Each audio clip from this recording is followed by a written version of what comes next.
Hey everybody, it's me, Rumi, the comic book poser, and I'm here to welcome you to enter the Poserverse. If you were watching the Comic Burritos live stream, I was just on the stream for the last chunk of the stream since one of the three members of the Burrito had to go do their good husbandly duty and watch some Hamilton with the wife. And I made a joke at the end that maybe I would go live for some Poser Burrito after dark.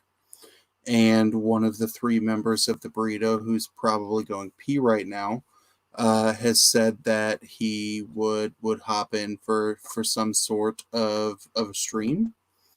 So we'll see if and when he shows up. But I figured ain't no reason to not go live. That at the bare minimum, if you're not interested in anything I've got to say, then you wouldn't be in here, or you, like me, are bored at this ungodly hour.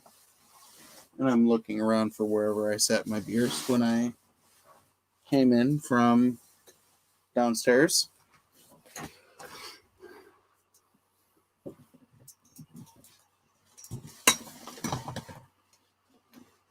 But yeah, if you pop in, I'm looking for where I set my beer.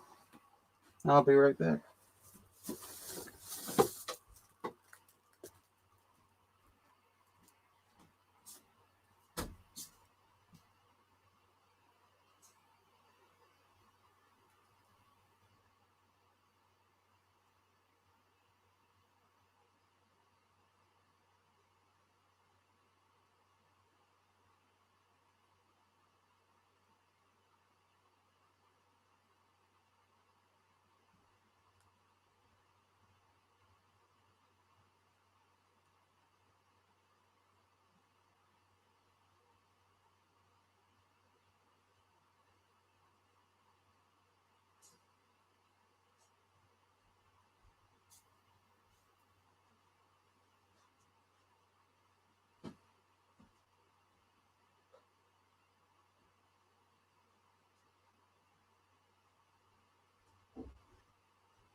All right, I'm back to the whole 0 people who are sitting here. And my special guest isn't even back yet, so nobody missed out on anything.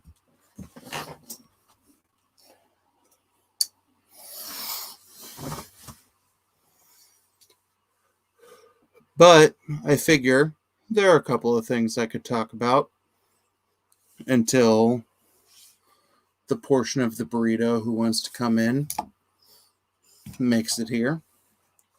So on their show, I alluded to some of my picks of the week. And this is a video I still have to record either tonight or sometime on Sunday during the day, Sunday evening. If you didn't read Finger Guns number 3, this was hands down my favorite pick. And I'll show off some of the art later. But I think you want to talk about a story that hooks you with some lighthearted exploration of some powers that some kids might have with the old pew-pew finger guns, that then hooks you in as you kind of explore how broken current teenagers have to deal with things. Finger Guns number 3 is probably your book there.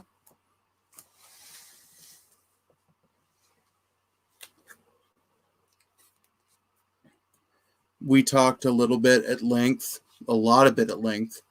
about Alienated number 4 over on the Burrito stream. So if you haven't read Alienated number 4, you probably, if you have some kind of history of anxiety issues, depressive issues, if you've ever thought about suicide, then you probably need a content warning at the beginning of this book that it definitely experiences or experiments or plays with the themes of self-harm, self-mutilation. Then you should check out this book.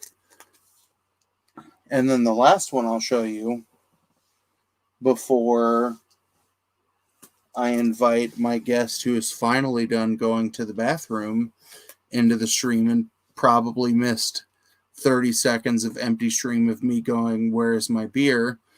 Lois Lane number 12. I have nothing bad to say about this book, and I think part of it is I might be biased that Lois Lane was the first series I ever attempted to review over on my blog, and I loved the first 3 issues. I loved how it turned into Lois Lane, is exploring like a kids in cages style phenomenon to dealing with the introduction of the kiss of death, looking at the relationship between, Montoya and the kiss of death, looking at the relationship between Lois and Superman. That this series to me might be kind of perfect in the way that it kind of looks at everything, was Lois Lane number 12. That's in definitely my picks of the week.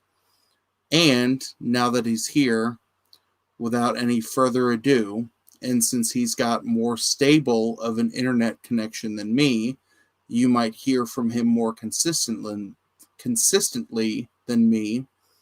And he's laughing because I've been drinking for 8 hours now. Fuck off. It's Todd, 1/3 of everybody's favorite comic-themed burrito. Hey! Comic-themed burrito. As there's many options to choose from in your comic-themed burrito, I am 1/3 of your favorite, which is what a high rank to be. And you're the most awake out of everybody else, which is usually true. Not 100% of the case, since you're like, "Oh, I'm tired. I need to smoke a cigarette and go to bed." Nope, you are the last burrito standing. That is usually not my ranking. I am rejuvenated with a sense of purpose, which obviously involves talking about comics, because who couldn't have a larger sense of purpose than talking about comics? I have been a ne'er-do-well for months now. Why do I feel like the only 2 people watching this stream are you and me, who are watching it and then also live in Streamlabs? I am not live in it, so... then someone's lurking. Someone's around. All right. So for anybody who has not gotten wrapped up in the burrito before, Todd, you want to talk about what y'all do for a hot second? Yeah, we talk about comic books, which is...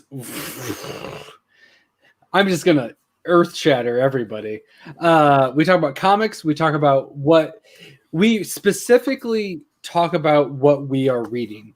We don't really care too much about what is current. I mean, it's obviously something that comes up because we read current comic books and all of that, but we also just really go with the flow. Sometimes there's things that pass by us, and as a group, we latch on to these things that maybe all 3 of us haven't, or maybe just one of us haven't. And we just try to keep things really positive, and it's things that we love. We try to share the things that we really care about. It's not about crapping on anything that is out there. It's about what we love. There's things that we obviously don't care about. We have our own chat, and sometimes we don't agree on things, and we just disregard it because we want to make sure things are happy and light, because that's what really matters. It doesn't matter about the things that we don't like. We really just want to share what we love. So that's what we try to do for the most part. We share what we love, the mutual joys of this hobby, and that's our, I don't know, our business model is not that anything is happening business side, but we just, I don't know, we just really love this medium, and we want to share what we love about it. So that's our big thing. So we put a video up Mondays and Thursdays and do a live stream Saturdays. and it's usually about what we love. Sometimes 2/3 of us don't love something, but most of the time we love it. Well, here's one of the questions that I'll ask you, because as I've kind of described your content to other folks, y'all, aside from the Thursday where you've started talking about like this week, or the live stream, which every Saturday it takes on its own kind of living, breathing form, It does. the kind of stuff that y'all release on Mondays is what I'll call kind of timeless content, right? Like, I can watch your show about Mr. Miracle anytime that I've read Mr. Miracle because I don't give a shit if that, Mr. Miracle 10 came out this week. So how much of that kind of content that y'all have created or have kind of released was either the plan or all the long, or was kind of the blessing of the way that things went down in kind of the COVID world? Or was it a mixture of both? It's kind of a mixture of both. We, for a long time, really just meant to have Mondays. We're going to have something that we all really care about. And then Saturday is going to be kind of this free form, see what comments come in and respond accordingly. But as it evolved, it kind of became more of, okay, so Mondays are serious day where we all are really invested in this thing, no matter when it was published, no matter when it came out. Sometimes every once in a while, like our very first video was Middle West, which is very timely. That's something that's happening right now. But also we have a video coming out of 4 kids walk into a bank, which is not timely. Yeah. It's something that is just amazing, but one of our crew had not experienced it yet. So that's something that's important to us, where I didn't get singles of it. I got a trade of it when it came out. And it's something that we've rolled with, where it's not about when it came out. It's not about when it's hot. It's about what really matters to us and what is affecting us at the time. So we've kind of adapted to that, where it really takes the 3 of us getting really involved in something to then do a video about it. But then now Thursdays is all about what's happening currently. So it's kind of a mix. So y'all are 3 very different people with 3. You have a larger intersecting element of the Venn diagram than you would think with a threesome in terms of what you like to read. But what's it like having to arm twist other folks to kind of read something for one of these like timeless videos where not everybody has been on board from issue 1? Like, what's it like to try and talk someone into buying your trade? It's interesting because sometimes it's not even just the trade. Sometimes it's like issue 4. What just happened recently is Cole got me into issue 1 of Alienated, but then Cole is very into it, but then I got affected by it. Like, it hit me in my core, and I expressed that, and it got Nick involved in it, and it kind of snowballed from there. And a lot of times it's like that, where it's not so much planned, but it's kind of like, oh, you really like that, and then gravitate, where the 3 of us kind of like, I don't know, it's kind of like a cyclone, where one of us will grab onto something and then it'll pull the other one in, and then it will pull the other one in, and we'll kind of go in like a circle. And then other times it'll be like, I really care about this. Right now, I'm really into Stealth. Stealth from Image, I think, is one of the best books out there right now. And I haven't read it. You haven't read it? And my other 2 burritoites also haven't read it, and I am screaming into the void, essentially trying to get people to get into it. And I would, if I could take both of us out, like you see the image that's right above your head, a guy looking to scream into the void. oh shit, it is literally right there. Yeah. So that's your speech bubble. Yeah, For still. it's exactly that. And then sometimes it's like that, like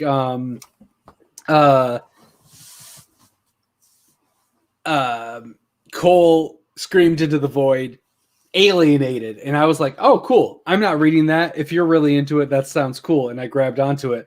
And then Nick gravitated towards it when after issue 4, which is it's a lot. And it's like that, where it's very organic, where there is really not a plan.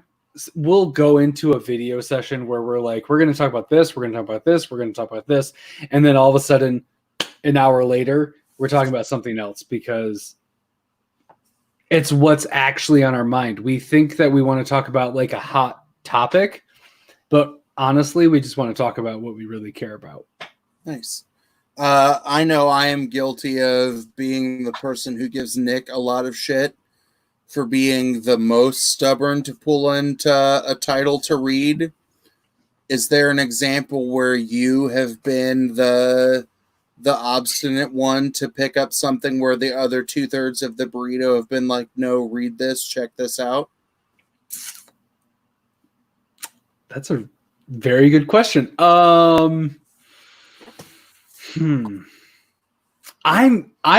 very much like you, where I read just about everything. There's rarely a time where they really have to pull and like drag me to something. As soon as they say like, oh, you should pick this up, I'm like, okay, it's just one more to the stack. That's fine.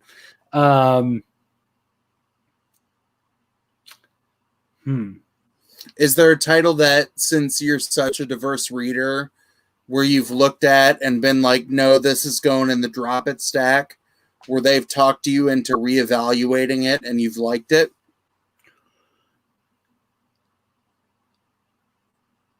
Oh, 2 for 2 on the hard questions. There's just very rarely where I'll actually give up on a title. If I go with a title, I will usually see it to the end, and sometimes then go, that may not have been worth it. Yeah, why did I buy that? Yeah. They did. Oh, they dragged me to Heroes in Crisis. I had no intention of reading it. I never saw it as canon. I never saw it as like a thing, but they both very much liked it. And then the internet was the opposite way. I think that's the best example because I really didn't mean to get into it. And then once they were like, no, you should really check this out. I read it, and I think I benefited from the fact that I didn't read it issue to issue. Okay. I went in fresh and I read it in its entirety, all in one swoop. And I think that's how it was designed to be read. And I don't think issue to issue was good for it. I think that it hurt it. I think that it killed it because for too long, a character that too many people cared about was messed with. Whereas if you read it in its entirety, you're like, oh, well, that's okay that it happened because like of how it ended and where it went from there. So I will say that is one that they didn't necessarily drag me to, but they definitely convinced me to actually check it out. And I'm glad that they did, because I honestly don't see the hate for it. I get not liking it. I don't understand the vitriol behind it. I just wish it was a Black Label book. I think if it wasn't canon and it was on its own, I think more people would love it, because was Heroes in Crisis before Black Label existed? No, it was while it existed. It could have been a Black Label book, and I think its logo and things implies it, but it actually isn't part of Black Label. There's something like that where it should be, but that was an example of when I got dragged. I have more examples of Nick. It's funny because Cole is also much more with me, where like he'll hear a recommendation and he'll be more into it. Nick, on the other hand, sometimes has to be dragged to it, and now loves. Hold on, I'm gonna crack open my door real quick and see if little girl is crying. Ains, you want to come here, big girl? Oh, okay. Yeah, give me a second. Well, this live stream might have to end quickly, and I'll say hello to Kate Titus, but my 3-year-old peed the bed, and she is covered. Oh in pee. no! So we will do more of this later. I say I can. If you need to go take a break, I can talk. Yeah. I can monologue for a little bit. Oh, hold on. Let's see if I can take myself out. Oh hey, I will keep the. So many times, Comic Book Poser has kept my stream alive while we've dealt with children and things like that. So I will keep talking and keep gushing over things that I love.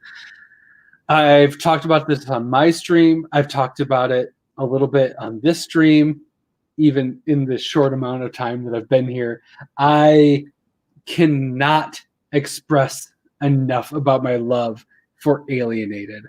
It is so personal.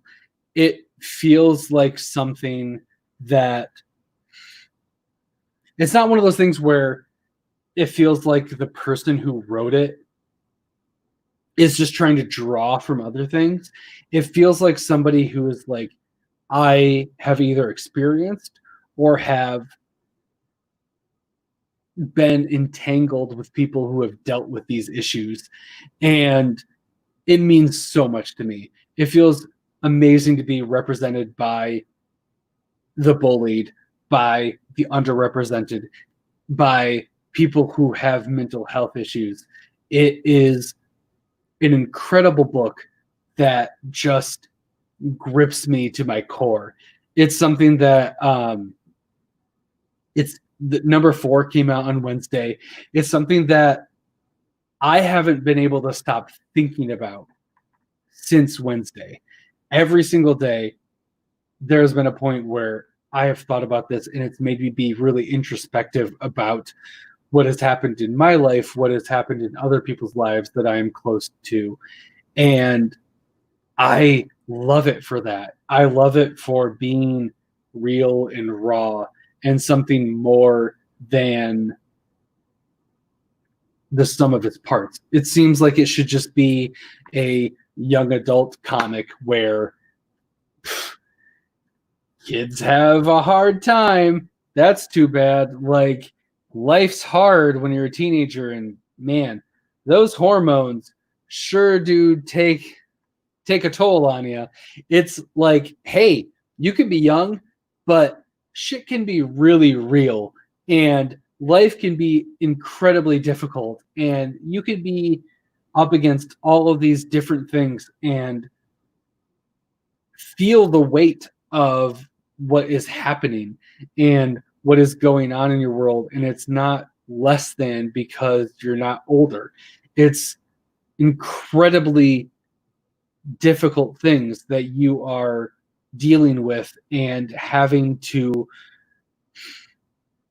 internalize, usually by yourself, because you don't have that external group, that you don't have that support group yet for your actual life. It's you having to deal with that on your own, because the people you're stuck with are the people that are just in the vicinity. You haven't figured out your family, you haven't figured out your people yet. And I love that this book kind of encapsulates that. It shows how hard it is to be alone as a young adult, dealing with so much pressure and so much weight. And I love it. It's incredible. It sums up so many different things while not pulling any punches. So I couldn't recommend it anymore. I'm trying to just preach the word of alienated, because that word alienated sums up so much of what this comic is about. It's about being connected while being alone. And I just couldn't tell anybody more that it's something worth reading and it's something worth experiencing, because it's intense, it's heavy. If you have a history of mental illness, if you have a history of trauma, if you have a history of suicide, if any of these things point to you, it's something that, if you can get past reliving that trauma, which is understandable, if that is too much and those words strike a chord and that's too much to even handle thinking about it, steer clear. You don't need to go back through that. But if it's something that you want to work through, if it's something you are working through, if it's something that you really connect with and you want to feel on a personal level, I highly recommend it. And that's where I am. It's a lot. It's a lot. It's just there's no other way around it. And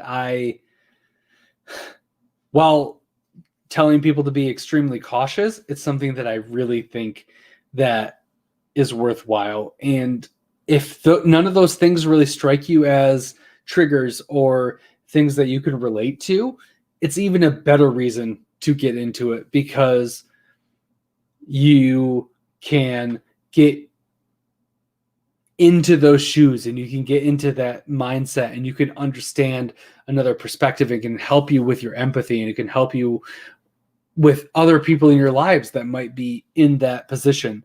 And I can't recommend that more. And if you are feeling this way, if you read that book and you're like, that's me, there's a resource at the end of the book to reach out to, because you shouldn't feel that way. There's more to be had. There is a reason to keep going, and you should do everything in your power to hold on to that. So incredibly deep, incredibly strong message that comes along with this book, and I couldn't recommend it more. It's fantastic. So that's Alienated 4. I recommend getting 1, 2, and 3 as well. But Alienated 4 is... it very much could be my book of the year. That's how big of a book that is. On a lighter note, on my channel, I have been being told for weeks, months maybe, that I should be reading Hawkman from DC. Didn't really expect that. Not something that I would necessarily pull or gravitate towards. It is maybe one of the best DC books I've read in a long time. It is, you get Hawkman's origin in that. You get all of his different, you get so many different of his lives. You get these connections that you normally wouldn't get. And Hawkman usually gets relegated to a support role or into Justice League or with other people. And it is really awesome to get to see somebody so great, which it is Robert Venditti who actually writes it, which is enormous. And then Brian Hitch is the artist. So that is 2 very good reasons to get on board. I started from 1. I've read 1 through 10 so far this week to catch up. I can't speak to if there's a better jumping off point that is earlier, but that 1 through 10 so far has been awesome. It's been incredible. If you have been reading Justice League and not picking up Hawkman, which is the space that I've been in, I have been reading Justice League for a long time and not Hawkman. There's another. Oh, where else has he shown up? But if you've had Hawkman as an ancillary character, I highly recommend Hawkman. It really informs a lot, and it is the most solo of solo books. I've seen Madame Xanadu, and I've seen the Atom so far, and outside of that, it's been a very solo book, but not a solo book. If you're reading Hawkman, you'll understand what that means. But Hawkman is he is a reincarnation over many lifetimes. So I highly recommend it. It's been great. Let's look. What else have I been reading? Oh, Something is Killing the Children. If we want to stay on it's very heavy and there's a lot going on. Something is Killing the Children. Number 8 came out this week.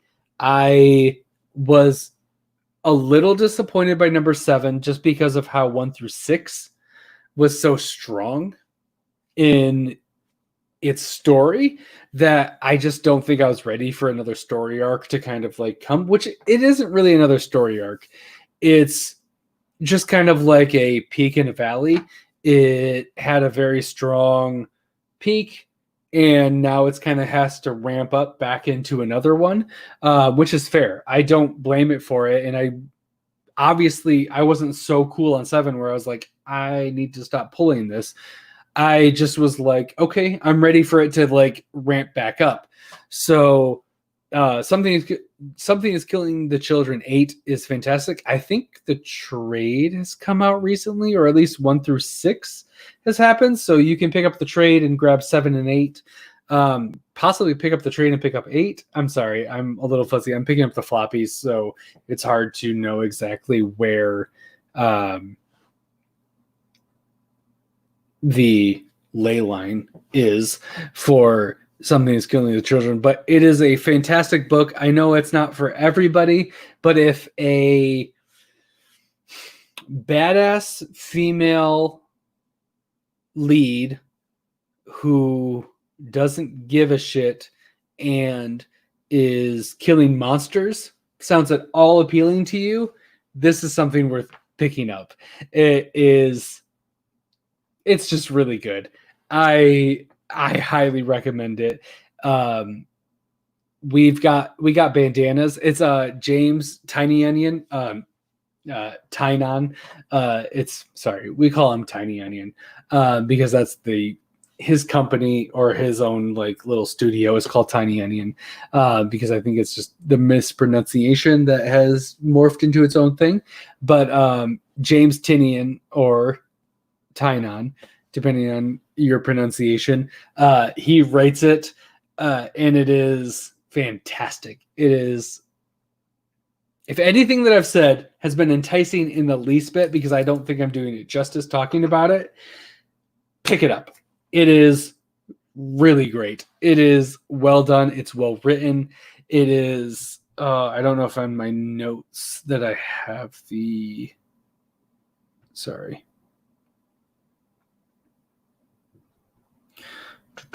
No, I don't. But the art and the writing is bar none. It is top class. It is Werther Daliedra. I'm sure I'm butchering that last name, possibly the first name, but they do such a good job. It is such a fantastic combo. I don't want this series to ever end. I love it to bits. Please pick it up. Please.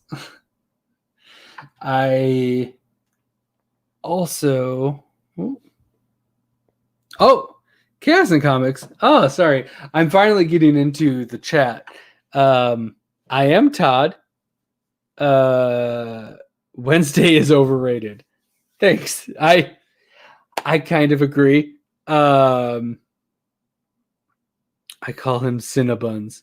Tynan. Okay, so yeah. I feel like I've heard Tynan, I've heard Tinyan, and then Tiny Onion is his it's the company, his art house, I believe is called. So yeah, I highly recommend it. I can't recommend it more. What else have I? Oh my goodness. Okay, so if you are sleeping on Stealth, it's an image comic. It's Mike Costa is the writer, Nate Bellagrade is the artist, and Tamara Buvilin. I'm sure. I'm just terrible with that last name. Highly recommend. Stealth is it couldn't be more apropos for the name, because I feel like it is literally under the radar. No one is reading Stealth, it feels like. I feel like I'm all alone, but Stealth is fantastic. Issue 1 has a great twist that just pulls me in and makes me want it. And then 2 and 3 take that twist and make it into something of its own, where it just all of a sudden relies on the writing and where it's going. So highly recommend Stealth. Highly recommend. And Poser's back. Yeah. I'm done hosting his show. Yeah, thank you, Joey Bag of Sevens, for roasting me. My 3-year-old peed the bed, and she was very 3-year-old peeing the bed about it, and Todd was ready to talk about everything that Todd talked about that I could vaguely hear through my headphones. So, Joey Bag of Sevens and Chaos, thanks for popping in, but Todd has been heavy on Stealth. I think Chaos has been reading Stealth. But that's one of the things that I will have to grab onto. And Chaos said he just got the notification that Something Killing the Children shipped. I think where people have been kind of mixed on the Something is Killing the Children story is that it was a slow build to the point. And I think you can see that from what Tynion has done in Batman, right? That all of this, like, the design, his Dark Designs arc has been a slow burn, and that's the same thing that has been true about what has gone on in Something is Killing the Children. And I kind of like some of those slow burn stories that it keeps me guessing a little bit. It keeps me on my toes a little bit. And, you know, like we talked about on your stream, I'm okay guessing wrong on indie stories versus me guessing wrong on Batman because I don't know what's been happening. Yeah. Chaos said he's only heard one person be lukewarm on Something is Killing the Children. If that person is not Oscar... That's what I was going to say. It's Oscar from Lost Comics. Yeah, the number of times that I've shit-talked him in his own chat or tweeted him, like, that story has just been awesome to me. And like I've said, that there are a couple of comics in this journey that will kind of be the nostalgia to me in terms of recent series. Lois Lane and Something is Killing the Children are the two first books that I wrote about, and I can't remember who the artist is on that hot variant from number 1, but it's Erica Slaughter and the knife, and you just kind of see her bleeding through the cover. That's the issue that I picked up of Something is Killing the Children, thinking that the variant was the normal cover, and I was like, ooh, I'm hooked. Joy Bag of Sevens, you can't have a 12-issue orgasm. I mean, you could. Hey, you might need to hydrate a lot afterwards. Don't tell me what I can or can't do. All right. So I'm trying to think of the things that I faintly heard you talking about while dealing with a sad, sad little girl. I gushed about Alienated. Okay. And then I well, talked about Chaos is the right audience for that. I haven't picked up on Joey Bag of Seven's reading habits too much, but in watching some of the stuff that Chaos talks about, Chaos likes his indies. Chaos likes his. He doesn't mind his big book things, right? But he wants a good story and has higher expectations for Marvel and DC. Yeah. But Chaos has some indie love. Chaos picked up Skyland this week. Ooh. And was like, I think I read this before and didn't remember that he got it from Free Comic Book Week. So part of my chatter with Chaos after his stream from the park was, I'm this dude who bought the comic that I got for free. Yep. But Skyland is good. So yeah, I know in terms of looking at things from my pull list software that my store uses, that, you know, some of the Source Point Press stuff they offered was early in the run, like Skyland was a number one. I'm trying to think of the superhero book.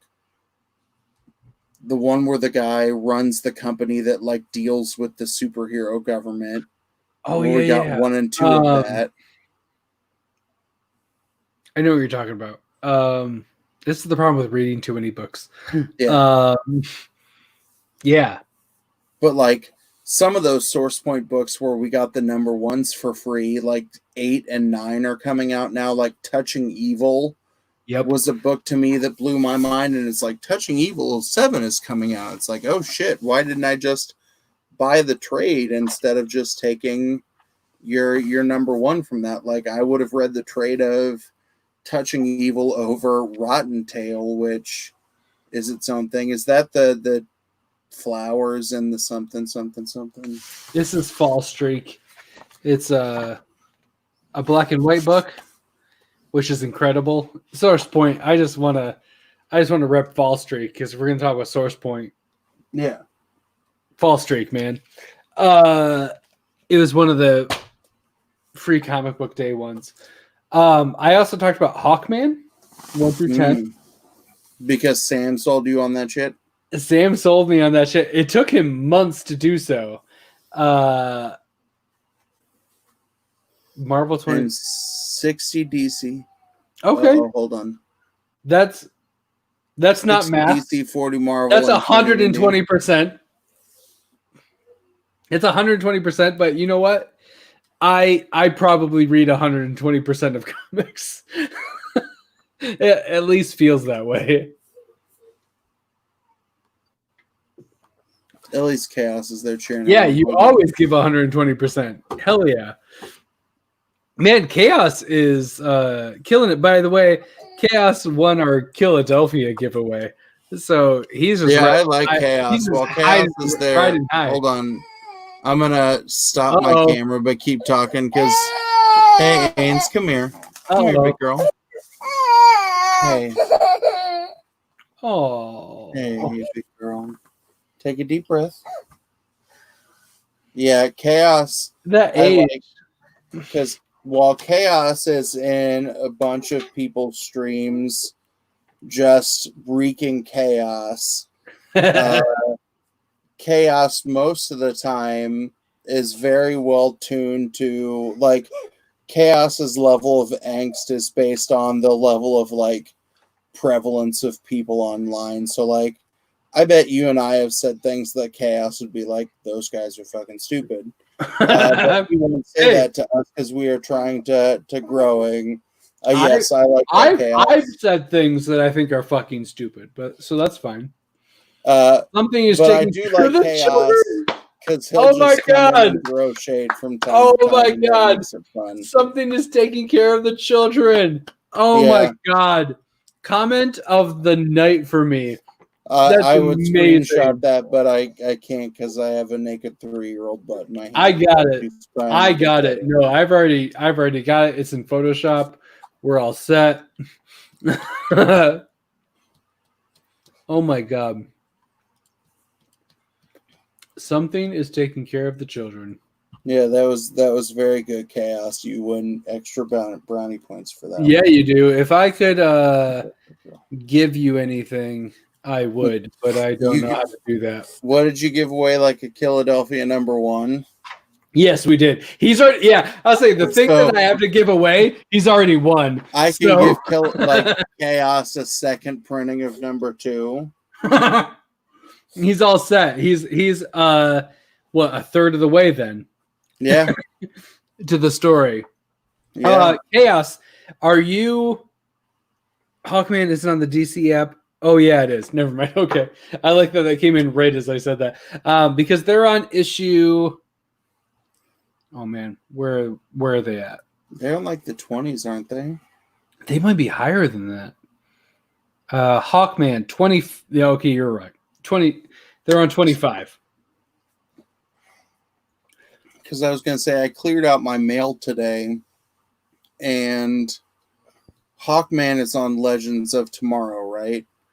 The show. Oh man, is he? I think so, because I think that's I got through West. I got through season 4 of Arrow, and I like dropped off of that universe real good. Because I think I had a Hawkman Legends of Tomorrow pop, and I think Wes won it. Because, like I said, I put a bunch of stuff out in the mail today, from giveaways that I've been slow to announce winners of to some of the stuff that I slowly started selling in auction. That kind of stuff. Yeah. Because I've hit that point, like, I sold off, like, Tuesday night, I was in one of Meta's auctions, and I sold all of my Amazing Spider-Man books, including my current Nick Spencer run. Oh, because it's like, well, this story I was is gonna ask what volume it was. Anything amazing. Okay. That I don't, while I like Spider-Man, like you talked about, on y'all's stream, why you read things digitally. I don't know why I need to own a Spider-Man book if I don't care about Nick Spencer's Spider-Man. That sure, maybe I'll buy one of the big Spider-Man keys to have something to go, look at me, I'm cool, and have the Miles Morales Secret War #1 variant. Classic poser. But I think I've hit that point where it's like, I don't know why I need to own these things if I don't care about them. Sure. And that's similar to how I am. That's why I like digital so much, is I pull the things that I am collecting, quote unquote, and then the rest of it I read digitally because it's convenient and because that I'm not wasting space. I have a large enough house to handle it, but I have comic book storage that I that's Joe Bag of Sevens, if you want some of those Porky Pig and Little Lulus, then I think you've got my Instagram information. There you go. Where you can, I think I was selling all that for like $8 for the wall. So if you want that, and then want me to build a box of other random things I found for you, because I found a honey hole in my antique store in town, that I was selling those books for $2 a pop because I found them for $2 a pop. So Joey Bag of Sevens, if you want some Golden Key and like Sad Sack numbers 270, then we can work something out. Dudes Talking Comics is back. Hey, you want some DTC? Any Daffy Ducks? I don't think I had. Todd's got. I don't know if I had a Daffy Duck, but I think I had one of the Moby Duck books. So I don't know if that was a generic Disney duck or no. If it was generic Disney, it wouldn't be Daffy Duck. I don't know if I have any Daffy Ducks, but if dudes, you're looking for some Daffy Ducks, the next time I get to go downtown and spend a little bit of time away from sad kiddos who are now naked tooting on my leg while holding her teddy bear, then I'll see if I can find some for you.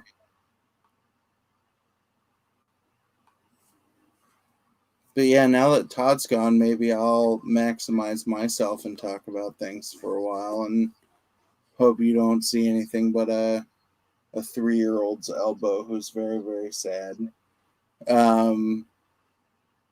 But yeah, those of you who have just chimed in, I was on the Comic Burrito stream for a little bit and then made a joke about going live for some Poser and Burrito After Dark. Todd was willing to stay on, and then my 3-year-old had an accident in the bed and she's been very sad. And now Todd is making sure he doesn't have an accident in the bed, but we're just kind of hanging out talking about whatever. So if there's anything that, any of the four of y'all want us to talk about, let us know. But we're just kind of continuing the random things we talked about over there earlier. But like the random gold key comics that Joey Bag of Sevens was talking about, I found some random stuff at a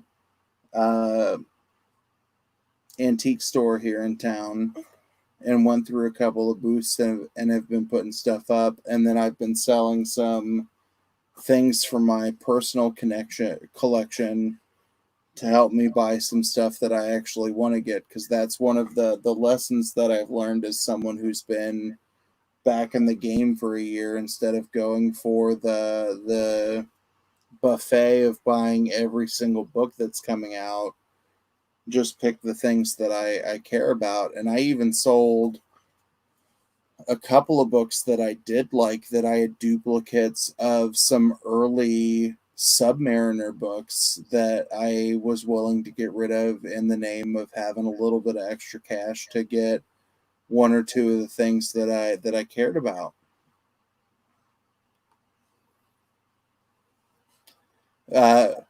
Chaos said, I've read the first Metal Shark trade. There's a new volume coming out. So the one that is behind me on the wall is kind of the one issue tweeners that's coming out from Scout. And I actually have an interview with the author in the works, where he sent me some of the high-res digitals of Metal Shark Bro 2 to start kind of looking at and see if I can kind of do a cooler review video in terms of incorporating the art. But it wasn't that bad of a story. And Chaos is the first person who's caught it up on the wall.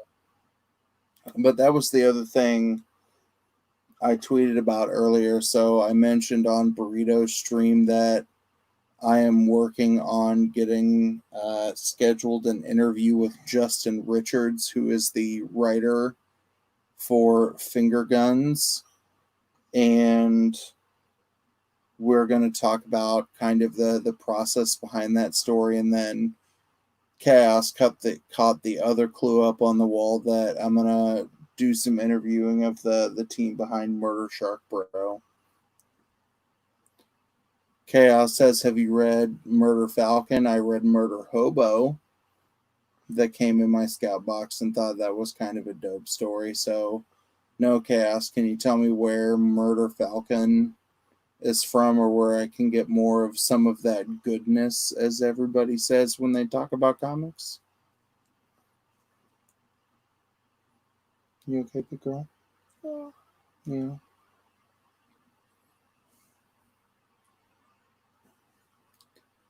Foofer. Oh. So if Dudes Talking Comics is talking about getting something as ridiculous as Foofer slab and graded, does that mean I can get my Yarn Man and my first Megaton Man slabbed and graded, since I've become a full meme chasing person who talks about comics on YouTube? Would that be as ridiculous as a Foofer? And he's back from the bathroom. Oh, I think I just removed him even. There we go. Now he's back. I'm back. Oh, Chaos, it sold for $20. So are you kicking yourself for not saying yes to the 80?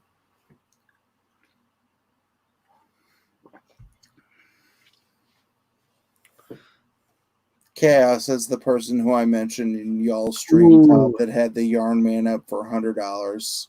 Oh, nice. Passed on an 80, but apparently sold it for 20 Oh, no. because Chaos wants Yarn Man for all the people. I have morals. Murder Falcon is amazing. Where's that from? Who publishes that? Image. Nope, missed on that one. No? Really? Mm-hmm. Oh, man. This is the problem with, really? Who else is it? You have to remember that I've only been picking up stuff for just under a year. That I think were Murder Falcon is Image. Fuck you. like, Oh, it's Skybound. Fuck you. yeah, but that's Image. That's Image's imprint. That's like saying Burger isn't Dark Horse. It isn't Dark Horse. See? I said it. No, fuck off. Sorry, that's how I know it. Sorry that I've read it and I know it as Image. My apologies. My God. Yeah, but it's Image Skybound. I'm sorry that my money went apparently to the wrong place when I bought it.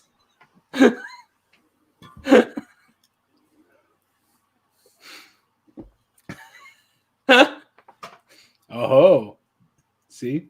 Yeah, exactly. Oh, but Skybound isn't creator owned. Okay. Yeah, because it's owned by Image. Todd, this might be your first interaction with K. Titus from Japan. What up? I am fairly persuaded that K. Titus is a cyborg.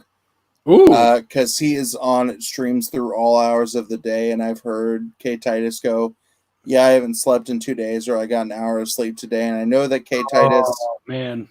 I is, I think, dealing with a younger child that I've seen him say before. But I still think K. Titus is a cyborg. Sure. No, that's fair. If yes. Big gamer. Yeah. Is there something in particular? Yeah. Let's see. To answer that before Todd goes full nerd, and then when Professor Todd comes back in to talk about games, I'll try and lay a little girl down. In terms of gamers, for me, I've played Injustice 2 thanks to the Burrito Boys. I used to actively play World of Warcraft, and then downloaded it again when all this quarantine started and hated the current expansion. But I'm ready to go for the next one. And then I play Animal Crossing because I hate my life. So Animal Crossing is the best. No, Todd's going to show off his new sound mixing. Yeah. So I can't hear it, but I'm assuming you can. Injustice 2 and Animal Crossing is life. So Professor Todd is going to talk about what he's playing on games, and I'm going to see if I can lay a little girl down and get her to sleep. All right. Professor Todd plays a lot of games. Professor Todd also doesn't hear what his soundboard is doing. So your mic is still on. Comic Burrito. Comic Book Poser. Wait. Poser, your mic is still on. I turned it off. You need to hear my sweet daddy moments. Yeah, no, that was a very sweet daddy moment. All right. I am very much a gamer, both comic book and otherwise. I've played a plethora of different genres and games. I've recently gotten back into No Man's Sky because it has been wildly updated, and I have a VR setup, which is a Oculus setup. I have also been playing Destiny 2 because there's a new season and it always pulls me in. This season is a lot better than the last season.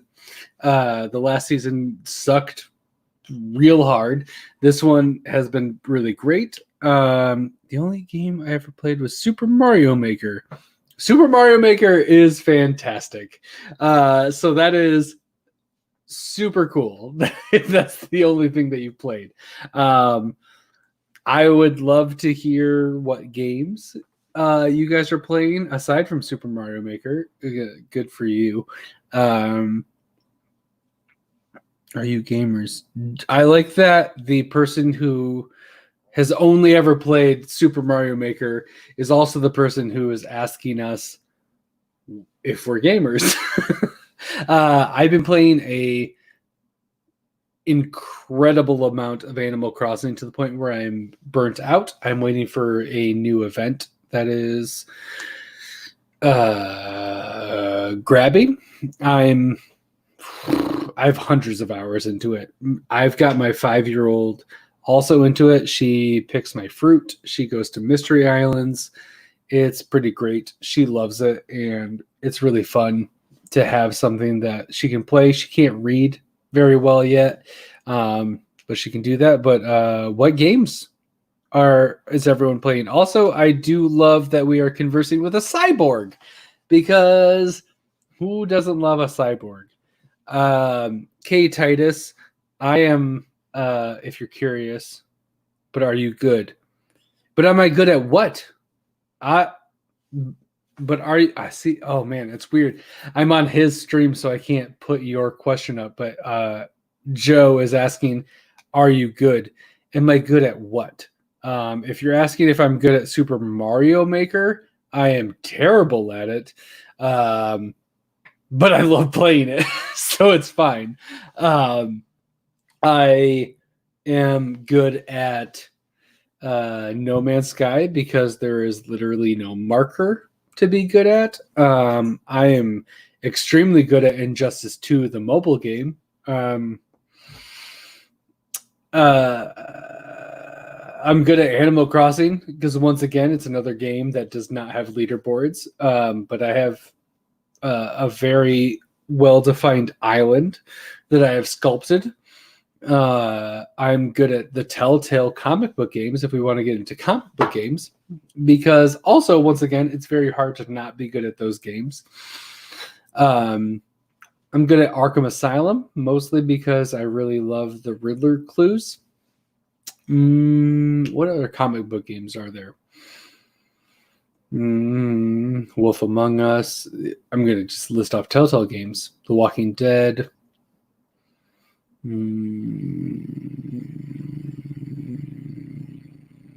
Yeah. No, but I am very much a gamer. That's where I live and breathe. Those are only reason why for my channel I have a really good, I'm the streamer and I'm the person who makes things happen, is because I have a game, or I have a tower that is good for gaming, which also means that I have a good tower for streaming and for dealing with video editing and all those things that I have a passion for.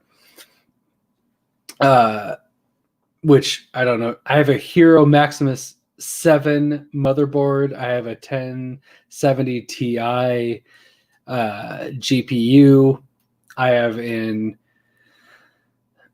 Intel 6700K, which I overclock to 4.1 around there.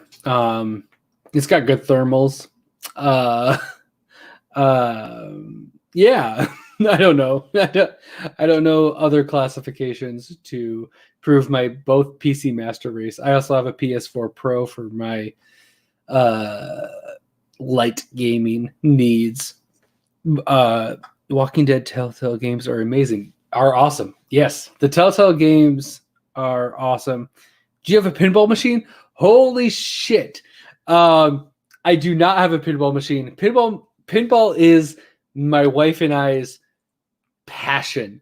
We love pinball machines. During the lockdown, our favorite place, which is called the Pyramid Scheme, it's here in Grand Rapids, Michigan. It is a bar with 20 plus pinball machines.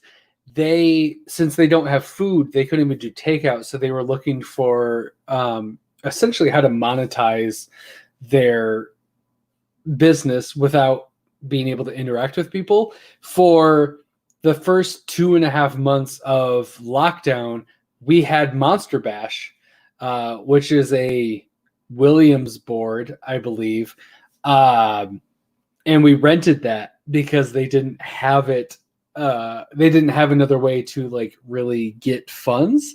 So for, I don't know, roughly 2.5 months, we had Monster Bash here, and I got a higher scores than I ever have. I can't wait to be able to get back to it.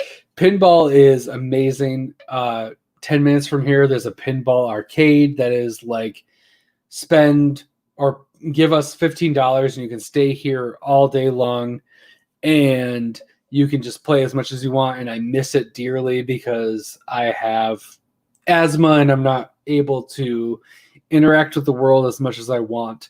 But pinball is a huge passion in my life. I love pinball. So it's very interesting that you ask that. I love me some pinball. Monster Bash is my wife and I's favorite board, which we were very excited to be able to actually rent it. My personal favorite one is Attack on Mars, which is amazing. I love everything about that game. If I could own one, that would be the one that I would own. I also very much love Addams Family. The Dark Knight board is fantastic if we want to stay on the comic book side. Spider-Man, the movie version, is my favorite Spider-Man related table. Guardians of the Galaxy. I don't know if that's Williams, but that's also a fantastic pinball board. I can't remember. I think it's Williams. It might not be Williams. But that's another one of my favorite pinballs, especially comic book related. Addams Family. Indiana Jones is one of my favorites. The Simpsons pinball machine. Yeah. So, Star Wars. Which Star Wars board are you talking about? If you're talking about the modern one, I very much like it. If you're talking about, there's an old school Star Wars one that is a huge old dick to me. I couldn't deal with it. Oh, what is it? Oh, I forget. Man, using no Google, trying to go off of my memory, I'm having a hard time. But the modern Star Wars one that has come out is fantastic. As is the Game of Thrones machine. That's also fantastic. Yeah, I love pinball. That was our normal date night. My wife and I, we would go get burgers at a place that's a opposite our place, and then we would be nice and tipsy, and we'd go over to our favorite pinball bar, and we would go play pinball for a long time until we think that we're not in a good shape, so we need to get going. But pinball is life to me. It's one of my passions. So it's I love that you talked about pinball so that I can just rant about it, because it's not something that normally comes up in real life.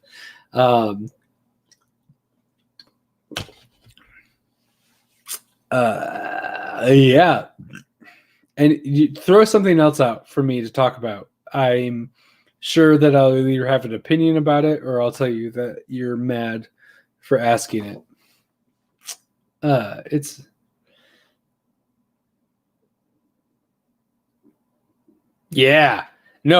Exactly. The games that don't try to mess you up with the flipper. When the flippers are like more than 1.5 inches apart and they're obviously asking for you to fail, those are the ones that are my least favorite, because they're not asking you to be skillful. They're just like, we're going to play odds and we're just going to have quarters pour down to you. But when there's an ability to have like a side save, or they're close and you can do some double flipper action and you can use your reflexes to do something, those are easily my favorite ones, and I adore them. That is by far the best ones. It looks like I'm going to be on my phone for a little bit, but I am just looking for a picture of the pinball machine so that I can show it off, which, my goodness. Cell phones make you take too many pictures so you don't actually... you can't actually recall anything.